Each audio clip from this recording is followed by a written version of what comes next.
Bom dia, queridos irmãos, a graça e a paz do nosso Senhor sejam com todos vocês. Vamos começar a nossa escola bíblica dominical, orando ao nosso Deus, pedindo as bênçãos dele para esse momento.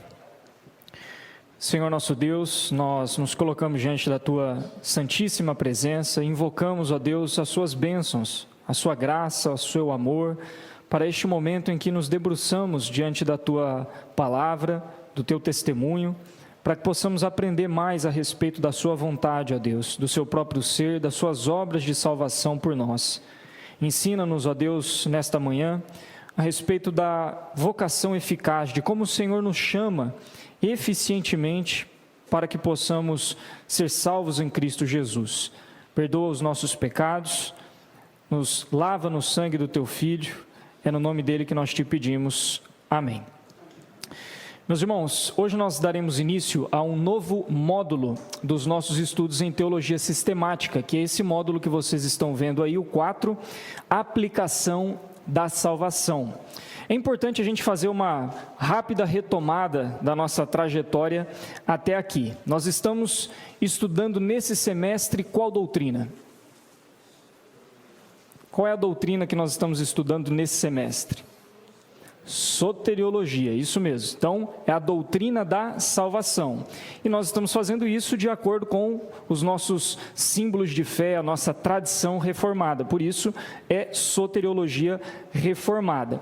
Mas nós estamos fazendo isso de forma sistemática. O que isso significa? Significa que nós estamos diante de um estudo que procura organizar a doutrina da salvação de forma lógica, de forma sequencial, não é? Nós já estudamos vários desses atos, desses acontecimentos sequenciais da salvação. Nós começamos, por exemplo, com os fundamentos da salvação no módulo 1, em que nós estudamos sobre decreto eterno, predestinação, eleição. Então, os fundamentos da salvação, eles começam exatamente nesses assuntos: o decreto de Deus, a predestinação, a eleição. No módulo 2, nós estudamos sobre a necessidade da salvação. A necessidade de salvação vem por meio da queda. Por isso que nós estudamos no módulo 2, queda, depravação total, pecado original, lembro que o presbítero Daniel falou bastante sobre isso, né? Condenação. E em seguida, no módulo 3, nós estudamos sobre a obra de redenção. E aí foi o momento que nós estudamos como Cristo se encarnou, como o Verbo eterno se encarnou para efetuar a salvação dos eleitos que estavam em queda. Então nós estudamos sobre encarnação, nós estudamos sobre os ofícios de Cristo, né?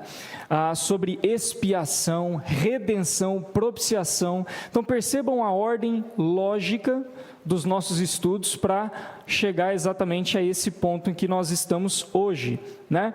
Então, o ponto principal agora é como que a obra de Cristo é aplicada a nós. Como que aquilo que foi determinado antes do tempo, na eleição, na predestinação de Deus, que foi feito necessário pela permissão da queda, foi cumprido em Cristo, se aplica a nós agora.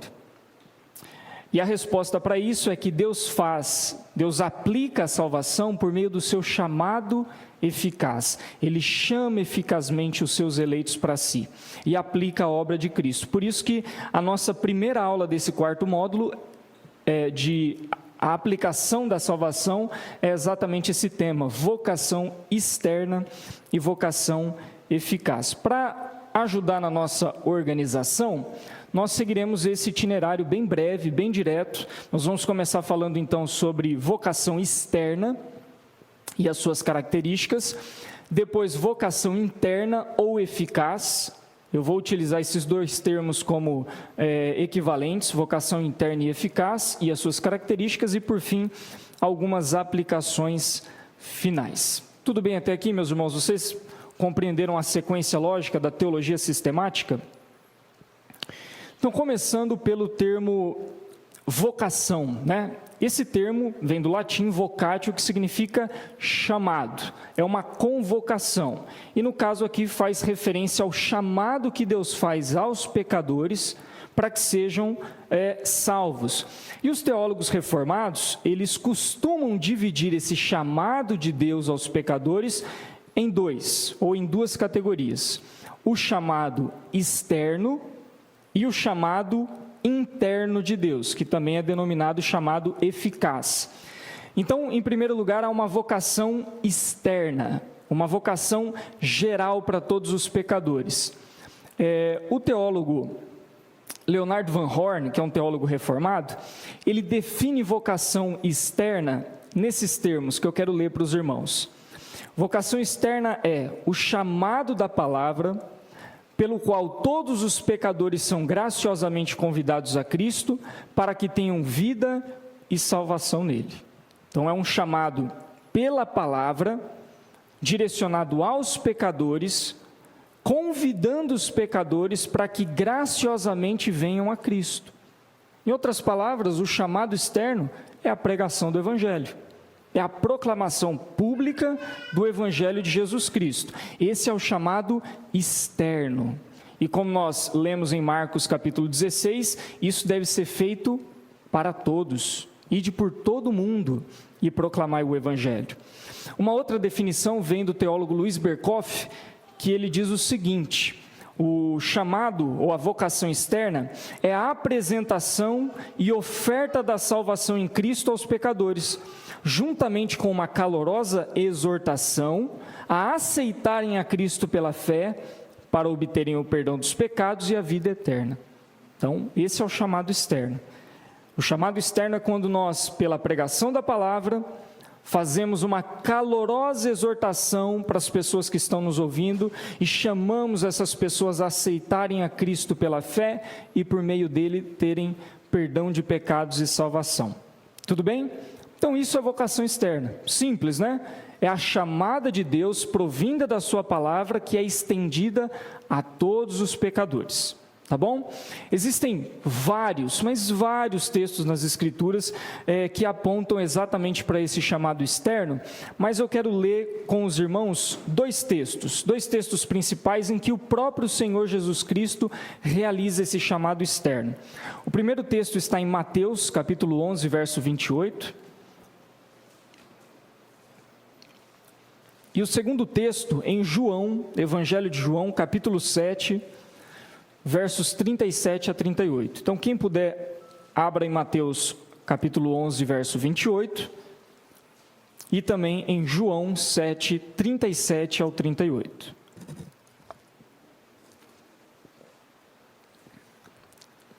Quem se sentir à vontade, pode ler.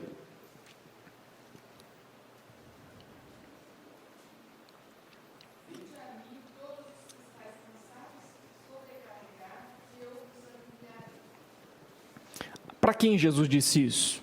Só para os seus discípulos? Não, né? Vinde a mim todos os que estáis cansados e sobrecarregados, e eu vos aliviarei. É um chamado geral, é um chamado externo, feito a todos os ouvintes. Segundo texto, João 7, 37 a 38.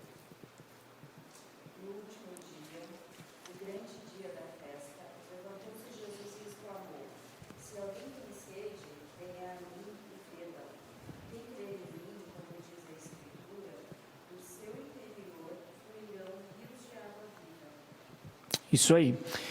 Que dia que era essa festa aí? Vocês se lembram? Que festa que era essa? Alguém tem um palpite?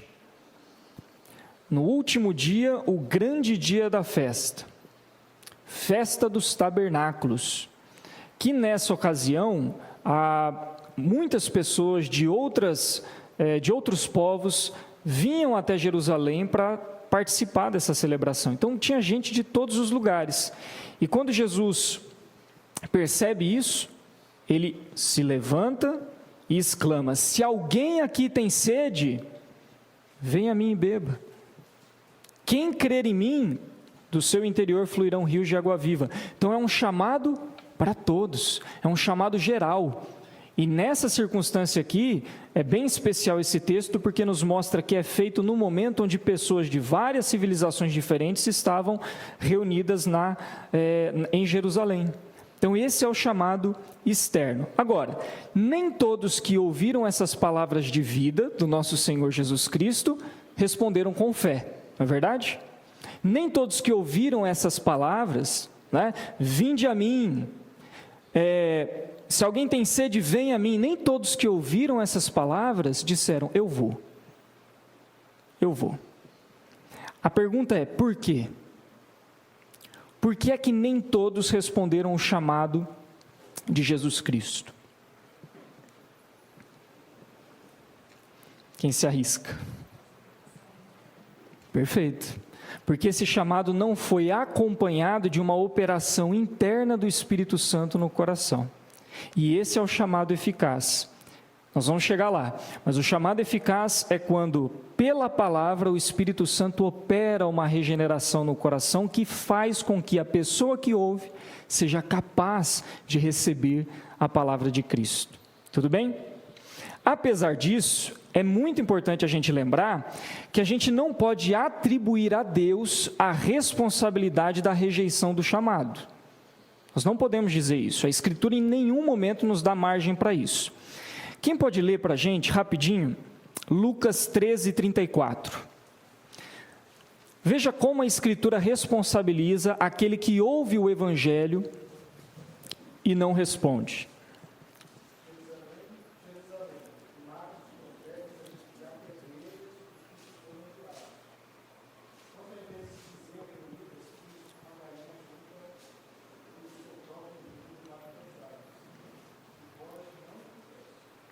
Olha aí, está muito claro, né? Está muito claro. E vós não quisestes. A responsabilidade de rejeitar o chamado de Deus é do pecador. Inclusive, o nosso catecismo maior, pergunta 68, ele diz o seguinte: todos os eleitos, e somente eles, são eficazmente chamados, ainda que outros o possam ser, e muitas vezes são exteriormente chamados pelo ministério da palavra, e tenham algumas operações comuns do Espírito. Contudo, pela sua negligência e desprezo voluntário da graça que é oferecida, são justamente deixados na sua incredulidade e nunca vêm sinceramente a Jesus Cristo. Então, os não eleitos, pelas suas próprias responsabilidades, olha só, de forma voluntária, por negligência, por desprezo da graça proposta no Evangelho, é por isso que eles são deixados na incredulidade. Tudo bem? Então, nós não podemos atribuir a Deus a responsabilidade daquele que é chamado de não aceitar o Evangelho. Tá bom? Então, nós podemos resumir aqui, meus irmãos, o chamado externo em 4 características principais. Primeiro, ele é externo, porque ele é dirigido pela pregação apenas aos ouvidos do pecador. Por isso que ele é externo. Quem é que leva a palavra do ouvido ao coração? É o Espírito Santo, né? É o Espírito Santo. Então, o chamado geral é aquele que é dirigido apenas aos ouvidos dos pecadores. Ele é universal, porque é dirigido a todos, indiscriminadamente, e ele pode ser resistido. Vocês se lembram que uma das doutrinas características da nossa tradição reformada do calvinismo é a chamada graça irresistível, porque nós dizemos que a graça de Deus não pode ser resistida. Mas quando nós falamos isso, nós estamos nos referindo especificamente à graça particular, à graça eficaz. A graça geral, ou o chamado geral, pode ser resistido. Por exemplo, nós lemos o texto de Atos 7:51, em que Estevão está diante do Sinédrio, pregando o Evangelho aos fariseus e aos saduceus, e ele diz assim: homens de dura cerviz, incircuncisos de coração, vós sempre resistis ao Espírito Santo. Eles estão fazendo resistência aqui a que tipo de chamado? Ao externo, isso mesmo, ao externo, tudo bem? E quarto lugar, não é eficaz em si mesmo, tá? Não garante conversão. A simples pregação da palavra, ela não garante a conversão. É necessário que o Espírito Santo atue pela pregação para gerar a regeneração. Tudo bem? Porque muitos são chamados, esse texto aí de Mateus 22:14 fala isso. Muitos são chamados e poucos escolhidos. Ou seja, muitos ouvirão o Evangelho. Muitos serão convocados para irem a Cristo e receberem a vida em Cristo. mas poucos são aqueles que são escolhidos e que realmente irão. Tudo bem até aqui, meus irmãos? Alguma dúvida?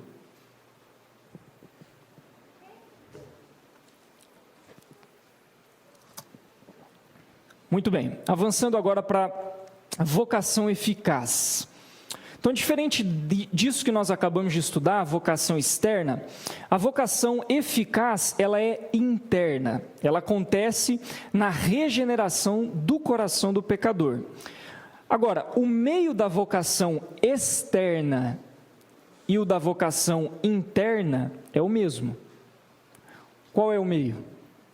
A pregação da palavra de Deus, tudo bem? Mas apenas na vocação interna é que o chamado se torna eficaz.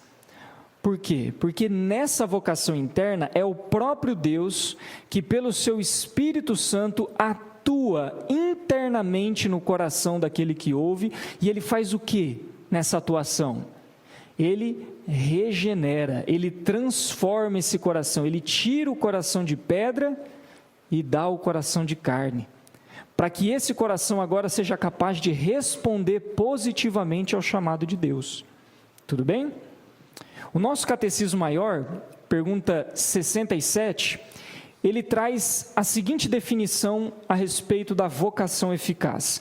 Vocação eficaz é a obra do poder e graça onipotente de Deus, pela qual, do seu livre e especial amor para com os eleitos, e sem que nada neles o leve a isso, ele, no tempo aceitável, os convida e atrai a Jesus Cristo pela sua palavra e pelo seu Espírito, iluminando seus entendimentos de uma maneira salvadora, renovando e poderosamente determinando as suas vontades, de modo que eles, agora, embora em si mesmos mortos no pecado, tornam-se prontos e capazes de livremente responder à sua chamada e de aceitar e abraçar a graça nela oferecida e comunicada. Então, os teólogos de Westminster, eles têm essa preocupação de trazer uma definição muito específica, muito detalhada de como Deus opera a vocação eficaz. Isso aqui é rico. E eu quero trabalhar com vocês, em partes, essa definição confessional para a gente entender o que é vocação eficaz. Tá bom? Então, nós vamos extrair aqui as partes dessa declaração confessional e levantar os fundamentos bíblicos de cada parte. Começando, então, pela primeira declaração que aparece aí, que é a declaração de que ela é obra, deixa eu passar aqui, obra do poder e graça onipotente de Deus. Abra comigo em Romanos 8:30.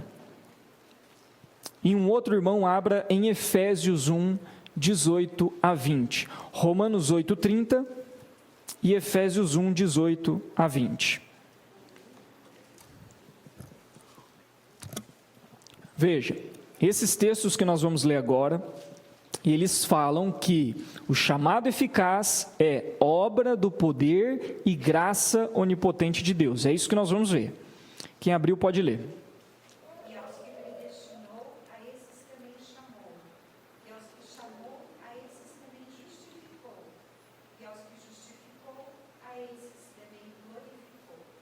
Nós já lemos esse texto, inclusive na aula sobre predestinação com o presbítero Daniel, e nós aprendemos que esse texto aqui se refere à cadeia de ouro da salvação, né? Aqueles que são predestinados são também chamados, justificados e glorificados. Agora, pergunta, quem que é que faz isso? O texto aqui está dizendo que aos que predestinou, quem que é que faz isso? É o Senhor. O mesmo Senhor que predestina é aquele que chama eficazmente. E o mesmo Deus que chama eficazmente os seus eleitos, também justifica os seus eleitos. Então é obra de quem isso daqui? De Deus. Por isso que a nossa confissão diz que é obra do poder e graça onipotente de Deus. É Ele quem faz isso. Tudo bem? Segundo texto agora.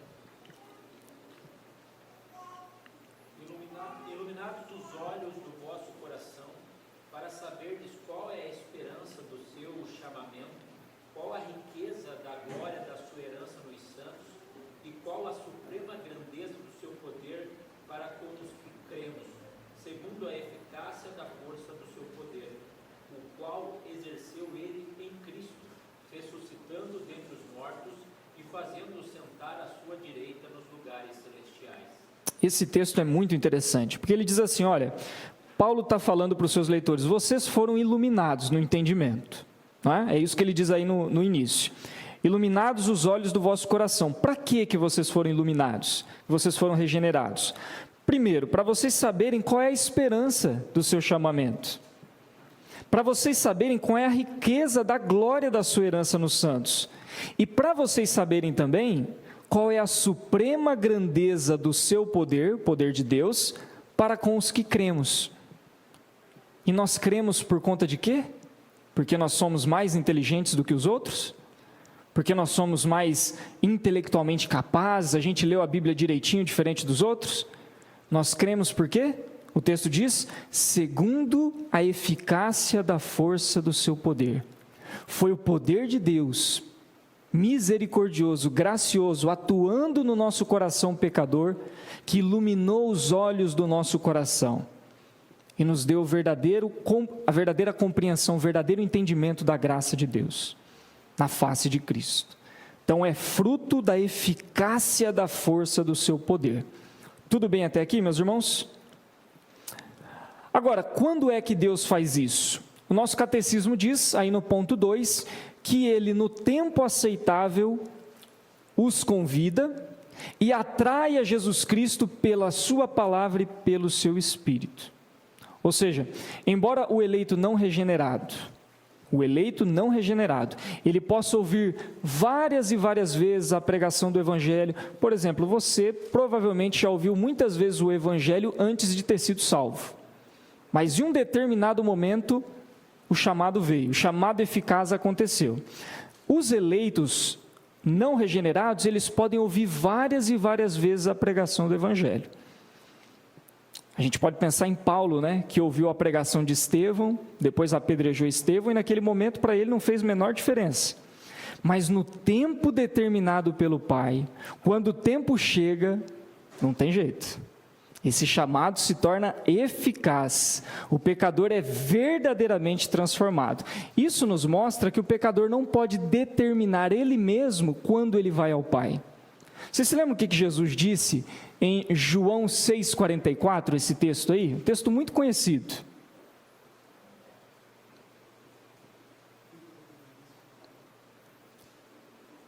Ninguém pode vir a mim se o Pai que me enviou não o trouxer, e eu ressuscitarei no último dia. É o Pai que conduz.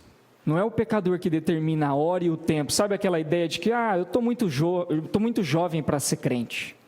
Estou muito novo para ser crente. Quando eu chegar na fase, na terceira idade, aí sim.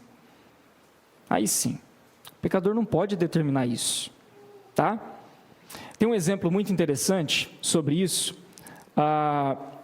Imagina uma pessoa que ela ouve a pregação do Evangelho. Ela ouve alguém dizendo assim, olha, crê em Cristo. Ela passa na frente de um prédio e está escrito na porta desse prédio, venha a Cristo. É um convite para que ela entre, que você terá a salvação. Essa pessoa passa uma primeira vez, ignora, passa uma segunda vez, ignora, aí na terceira vez ela decide, agora eu vou entrar. Quando ela entra, ela olha por trás do umbral da porta e está escrito exatamente essas palavras aqui: ninguém pode vir a mim se o Pai não o trouxer. Ele foi, não foi? Ele tomou a decisão, ele escolheu ir a Cristo, mas quando ele realmente conheceu a Deus, ele entendeu que não foi ele, foi o Pai, de uma forma secreta, providencial, trabalhando no coração, é que conduziu ele a Cristo. Então é o Senhor quem determina quando nós iremos, e isso no tempo aceitável. Todos os eleitos de Deus têm nesse sentido uma data marcada para virem a Cristo. Tudo bem? É importante a gente enfatizar ainda nesse segundo ponto, os meios do chamado eficaz. O nosso catecismo diz que é palavra com o Espírito Santo. Ou seja, a vocação eficaz, ela não ocorre à parte da vocação externa, da pregação do Evangelho. Deus não salva ninguém sem a palavra dele, mas ele salva por meio da palavra. Tudo bem? Eu quero ler com os irmãos alguns textos sobre isso. Romanos capítulo 10, verso 17. Um outro irmão abre em Tiago capítulo 1, verso 21. E um outro, 1 Pedro 1, 23. Os textos estão ali projetados, tá? Romanos 10, 17, Tiago e 1 Pedro. Veja como que esses textos nos falam a respeito da palavra de Deus como sendo meio único para a salvação do pecador. Quem abriu em Romanos pode ler. E assim a fé vem pela pregação, e a pregação pela palavra de Deus. Muito claro, né, meus irmãos? A fé vem pela pregação, e a pregação por mensagens humanistas. E a pregação por psicologias humanistas. A pregação pela palavra de Cristo. Esse é o meio pelo qual Deus salva os pecadores e chama eficazmente os seus eleitos. Tiago, capítulo 1, verso 21. Despojando-vos de toda impureza e acúmulo de maldade, acolhei com mansidão a palavra em vós implantada, a qual é poderosa para salvar a vossa alma. O que é poderoso para salvar a alma do pecador? O que o texto está dizendo? A palavra em vós implantada. Isso aqui é a pregação do Evangelho. Acolham com mansidão a palavra pregada, porque ela é poderosa para salvar a vossa alma. É só ela que pode salvar a alma do pecador. 1 Pedro 1, 23. Pois fostes regenerados, não de semente corruptível, mas de incorruptível, mediante a palavra de Deus, a qual vive e eternamente. Então, Paulo está utilizando aqui uma figura de linguagem para dizer que a palavra de Deus, ela é como uma semente. Mas ela não é uma semente corruptível, que morre, que é plantada, que o semeador joga e ela morre. Não, essa semente ela é incorruptível. Ela nasce, ela frutifica e ela durará para sempre. Essa semente é a palavra de Deus, que foi semeada no nosso coração. Então, percebam como esses textos nos mostram claramente que o meio pelo qual Deus salva os pecadores é a palavra, é a pregação do Evangelho. Agora, é somente a palavra? Cuidado com o que você vai responder. É somente a palavra? Sim e não. Sim, porque nós estamos dizendo que ela é o único meio externo, mas não porque só ela, sem o acompanhamento da operação do Espírito Santo, ela não produz conversão. O Espírito Santo precisa acompanhar a palavra. Por isso que nós dizemos que o Espírito Santo ele é a causa interna do chamado eficaz, porque ele regenera o pecador, ele torna o pecador capaz de ouvir. Vocês lembram que Jesus disse, em certa ocasião, vós não entendeis a minha palavra, porque sois incapazes de compreendê-la. Falando para os fariseus, vocês não entendem a pregação, vocês não entendem o Evangelho, não porque falta inteligência, é porque vocês são incapazes espiritualmente, vocês estão mortos nos seus delitos e pecados, cegos. O Deus deste século cegou o entendimento de vocês. Por isso é necessário que haja uma regeneração no coração para que o pecador receba essa palavra de forma salvadora. Tudo bem? E nós vamos ler agora alguns textos sobre isso. Eu quero ler com os irmãos 1 Tessalonicenses, capítulo 1, verso 5. São 1, 2, 3, 4, 5 textos, então vai dar para todo mundo ler. Então, o primeiro texto, 1 Tessalonicenses, capítulo 1, verso 5. Segundo texto, Atos, capítulo 16, verso 14. Terceiro texto, João 3, verso 5. Quarto texto, 2 Coríntios 3, 13 a 17. Está projetado ali, tá? E o último texto, João 16, 7 a 11. Vamos dar uma olhada nesses textos aqui e ver como que é o Espírito Santo quem trabalha no coração dos eleitos para que creiam na vocação de Deus. Quem abriu em 1 Tessalonicenses pode ler. Nosso evangelho não foi a voz somente em palavras, mas também em poder, e o Espírito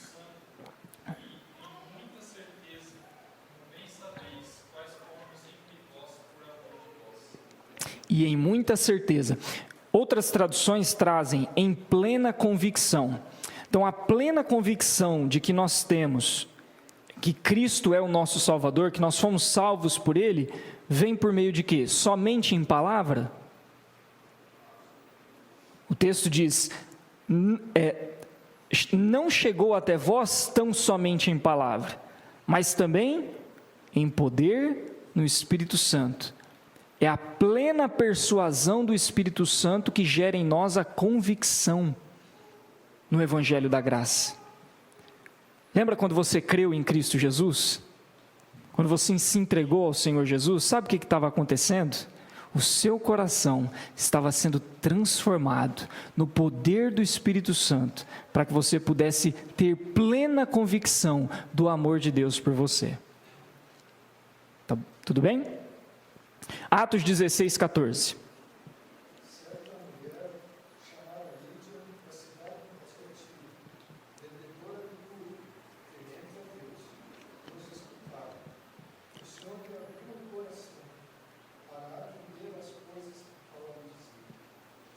Paulo então estava pregando para essa mulher chamada Lídia, né? E o texto diz que o Senhor teve que abrir o coração dela para ela atender, para ela responder positivamente ao evangelho que Paulo estava pregando. O que isso pressupõe? Que se o Senhor não tivesse atuando no coração dela, abrindo o coração dela, ela iria entender? Não ia, né? Então nós percebemos claramente por esse texto que o Senhor precisa primeiro abrir o coração daquele que ouve para que ele atenda ao chamado. E é o Espírito Santo trabalhando no coração de forma secreta. Tudo bem? João 3,5.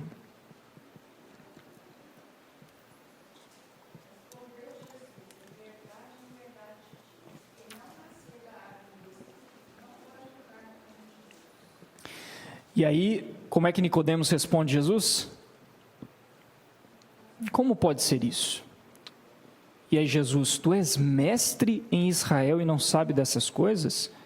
Porque um mestre de Israel precisava, por exemplo, ser perito no livro de Ezequiel. Abra comigo em Ezequiel 36, 25 a 27, que é o texto que Nicodemos tinha que ter lembrado nessa ocasião, não lembrou? Ezequiel 36, 25 a 27, quem abrir pode ler.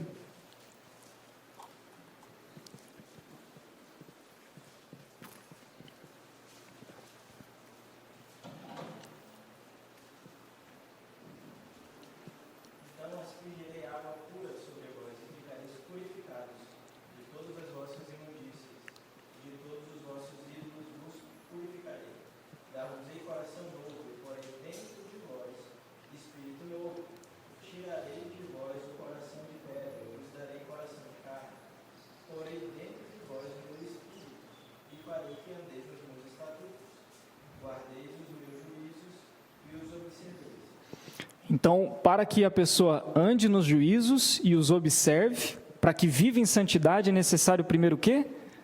Que Deus lhe dê um novo coração e que ponha o seu espírito no pecador.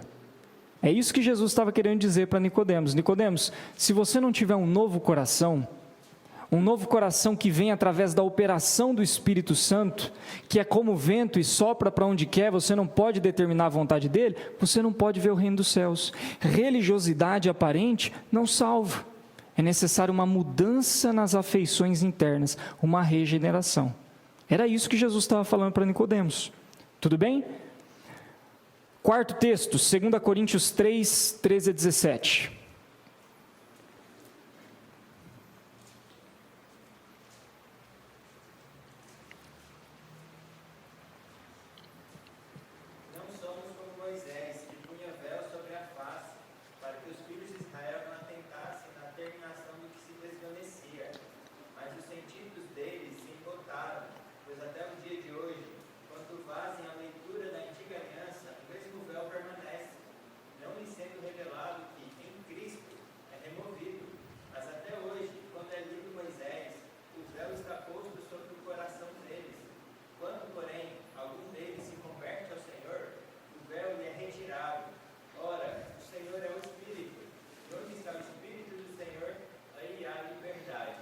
Tem gente que acha que liberdade aqui é liberdade para fazer o que quer no culto.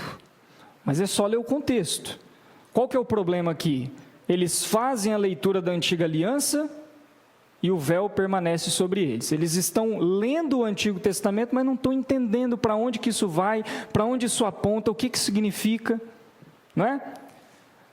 Depois o texto diz mais uma vez, mas até hoje, quando é lido Moisés, o véu está posto sobre o coração deles. O problema aqui era que eles estavam tentando ler o Antigo Testamento sem a operação do Espírito Santo. Mas onde há o Espírito do Senhor, há liberdade. Liberdade para quê? Para entender aquilo que estava prometido a respeito de Cristo no Antigo Testamento. A gente tem que lembrar que quando o apóstolo Paulo escreve a segunda carta aos Coríntios e grande parte do Novo Testamento, os cristãos tinham qual texto para dirigir as suas vidas? O cânon não estava fechado, era o Antigo Testamento. Agora, quem é que é capaz de fazer com que aquelas pessoas, lendo o Antigo Testamento, entendessem que aquilo apontava para Cristo? O Espírito do Senhor. E onde o Espírito do Senhor está, a liberdade.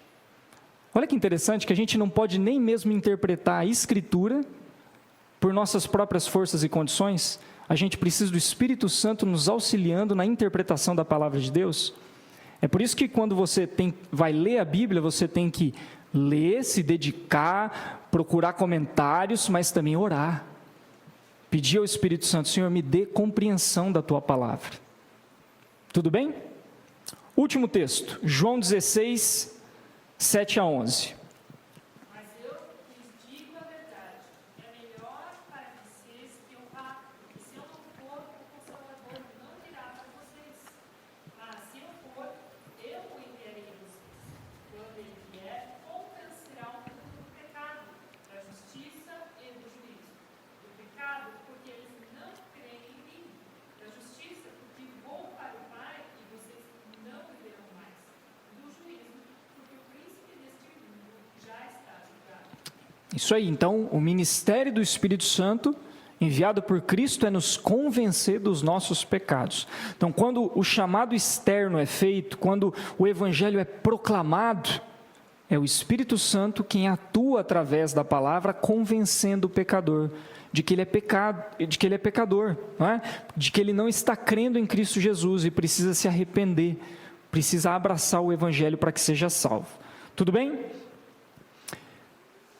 O catecismo, no ponto 3 ali, nós já vimos, né? Pela sua palavra, pelo seu Espírito. Aliás, no ponto 5, ele diz, iluminando os seus entendimentos de uma maneira salvadora. Então, o chamado eficaz acontece quando Deus, no tempo determinado por Ele, chama o eleito, né? Envia o seu Espírito ao coração, regenera o coração e faz agora o pecador aceitar livremente a sua graça. Então, nós entendemos que isso se refere a uma operação espiritual, tá? E essa operação espiritual é chamada pelo nosso catecismo de iluminação do entendimento. Isso aqui é muito sugestivo, né? Por quê? Porque sem a operação espiritual do Espírito Santo, como que nós somos naturalmente? Cegos, estamos em trevas, né? Estamos em trevas. O homem natural, ele precisa ser iluminado, porque ele está em trevas, ele não entende as coisas do Espírito. Abra comigo em 2 Coríntios 4:4. Veja como Paulo diz sobre o estado daqueles que ainda não foram iluminados pelo Espírito Santo. Senhor. É interessante, né? Conforme todos esses textos que nós ouvimos, como a nossa teologia ela é firme, centrada e bíblica. Porque eu não vejo em nenhum texto uma cooperação humana em nada. Eu vejo obra do Espírito. Não vejo na regeneração, por exemplo, alguma cooperação, seja de quem for. Sim. Espírito Santo. Então, é uma teologia Bíblica, bíblica. né? Então, se uma é bíblica, A outra não é, né?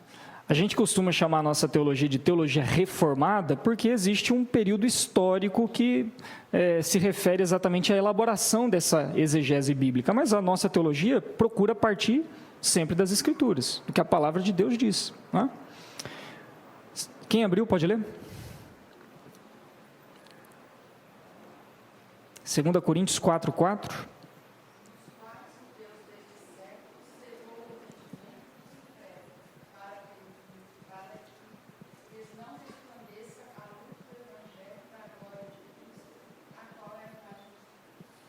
A luz do Evangelho da glória de Cristo é comunicada através da pregação do Evangelho, certo? Quando se prega o Evangelho, nós estamos comunicando a glória de Cristo. Agora, essa glória de Cristo, quando chega ao pecador, não resplandece sobre ele. Por quê? Porque o entendimento dos incrédulos está cego. Está cego. É necessário que então primeiro haja uma iluminação do entendimento para que ele perceba essa glória de Cristo no Evangelho. Tá bom? Na vocação eficaz, então, nós falamos que Deus reverte essa situação de cegueira espiritual, tá? Paulo vai dizer na sequência desse mesmo texto, se alguém ainda está nesse texto, vai no versículo 6 agora, do mesmo capítulo 4, e lê para a gente.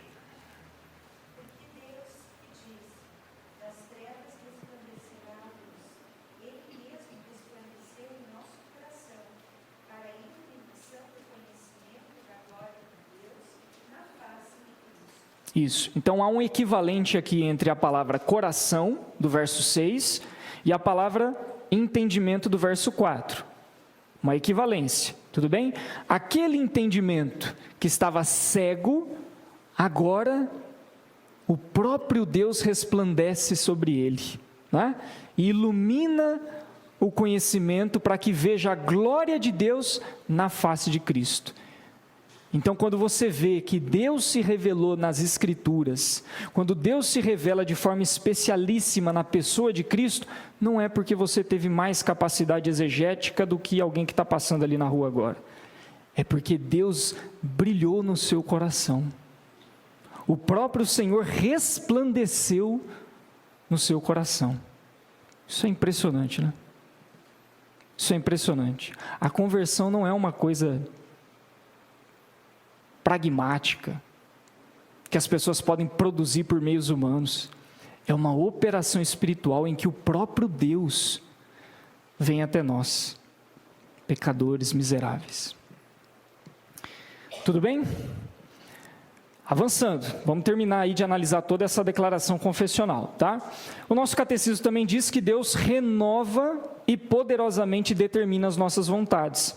Vocês se lembram que quando nós aprendemos na aula sobre depravação total, nós vimos que a vontade não é naturalmente livre. A vontade humana, né, do homem natural, ela não é naturalmente livre para ouvir o chamado de Deus e responder o Evangelho. A vontade está cativa do pecado.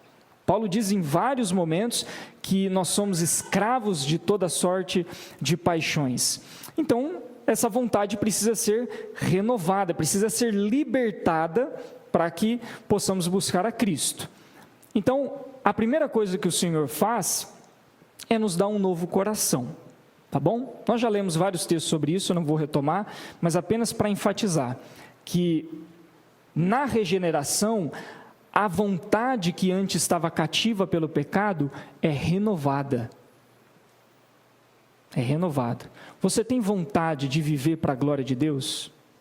Você ama a Deus? Você tem vontade de separar o santo dia do Senhor para cultuá-lo? Você tem vontade de amar ao próximo?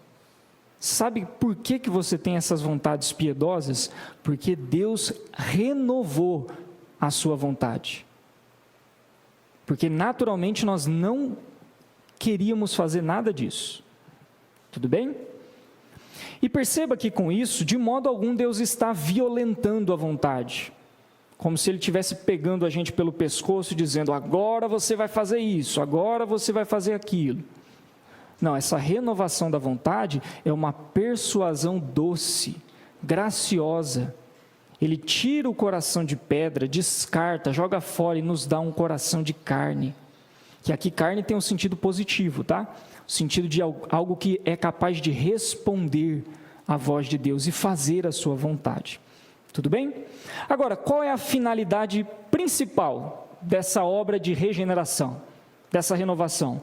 Aí no ponto 5, o catecismo diz, desculpa, eu estou me confundindo. No ponto 7, isso mesmo, no ponto 7, o catecismo diz: para responder à sua chamada e aceitar e abraçar a graça nela oferecida e comunicada. Então, o resultado dessa operação espiritual de regeneração é que agora o eleito de Deus, ele pode responder à pregação do Evangelho com fé, com arrependimento de pecados. Ele agora pode ouvir o Evangelho e ir até Cristo, verdadeiramente, com uma fé dada pelo Senhor. Sem essa renovação espiritual, meu irmão, minha irmã, ninguém pode ir a Cristo, ninguém. Mas aqueles que foram predestinados para a vida eterna, desde os tempos eternos, eles são alvos dessa operação específica, particular, e essa operação então concede liberdade, concede fé para que ele abrace a Cristo, não é? Atos 13, 48, vamos ler esse texto, Atos 13, 48. Os gentios, ouvindo isso, regozijavam-se e glorificavam a palavra do Senhor, e creram todos os que haviam sido destinados para a vida eterna. O Evangelho está sendo proclamado, a palavra de Deus está sendo anunciada, e os gentios estão celebrando.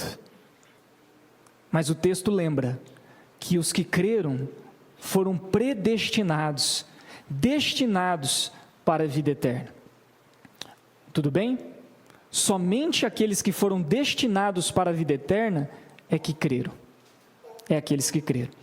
Então, percebam que os eleitos, eles recebem essa operação especial de Deus, são regenerados, Deus lhe concede fé, e eles então respondem positivamente ao Evangelho.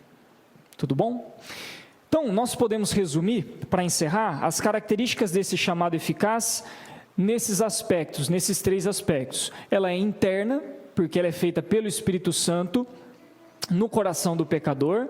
Ela é eficaz, porque é operada pelo próprio Deus, transformando o pecador. E ela é particular, ela é destinada especificamente aos eleitos, aqueles que foram destinados para a vida eterna. Beleza? Vamos encerrar com algumas aplicações finais.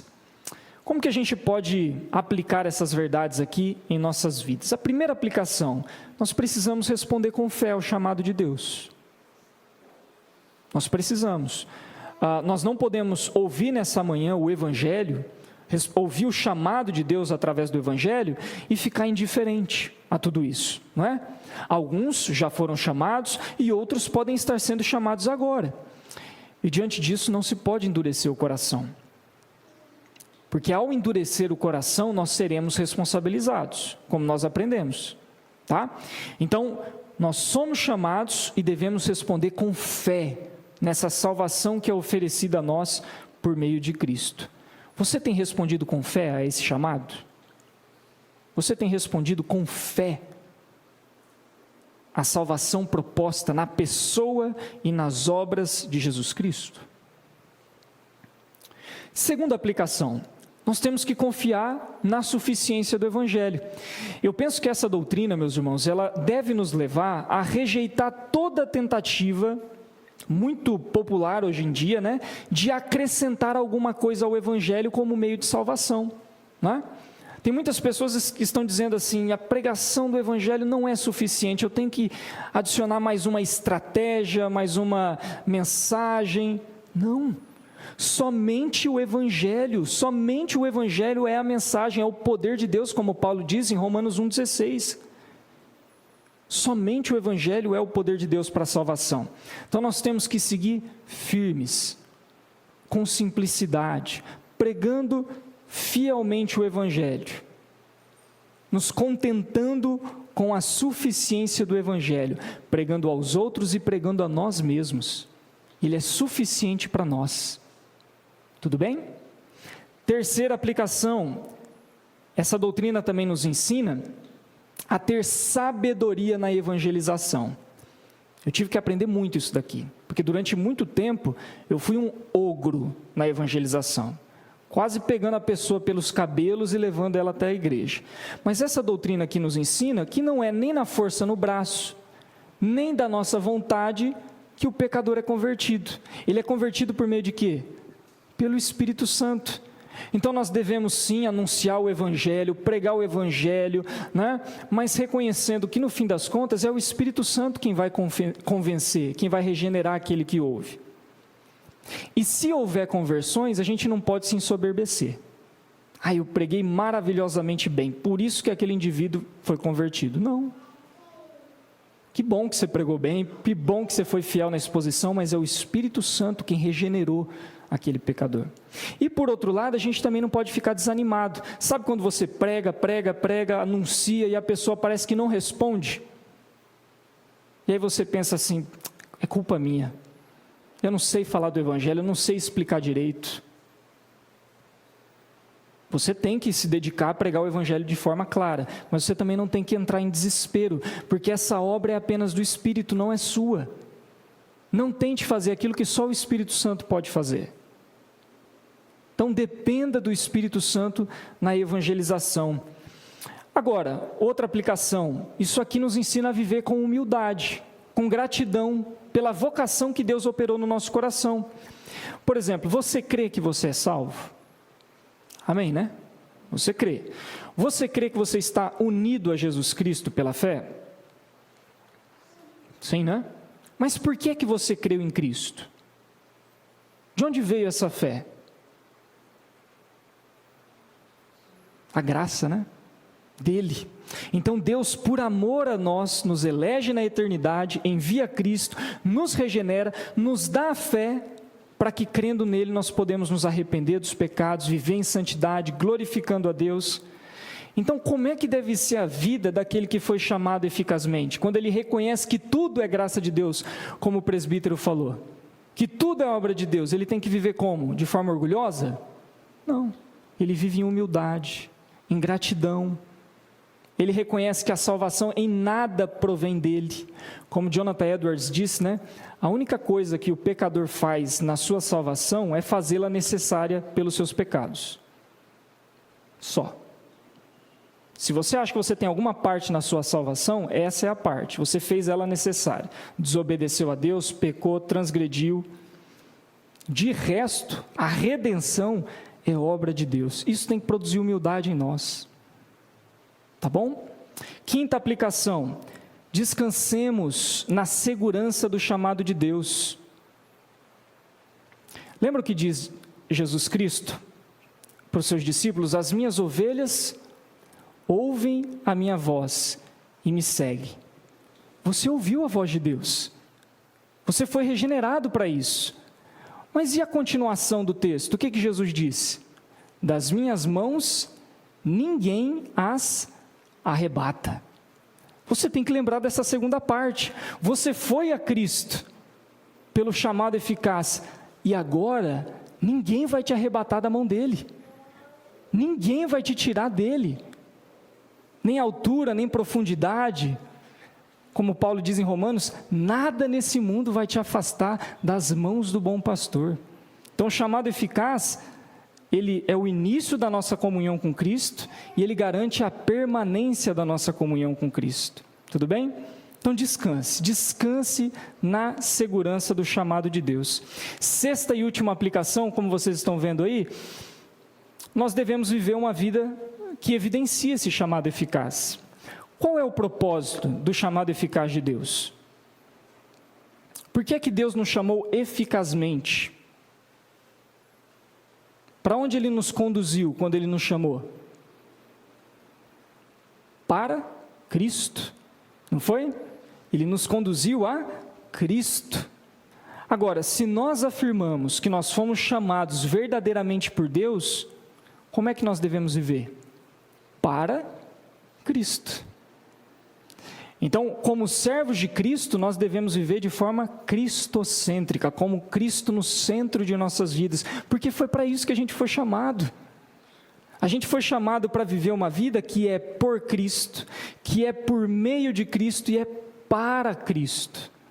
É uma vida cristocêntrica. Então eu não posso dizer que eu fui chamado eficazmente por Deus, mas eu vivo para mim mesmo. Porque Cristo morreu para que aqueles por quem Ele morreu não vivam mais para si mesmos, mas para aqueles que por eles morreu. É o que Paulo diz na carta aos Coríntios. Vivamos para Cristo. Tudo bem? Alguma pergunta?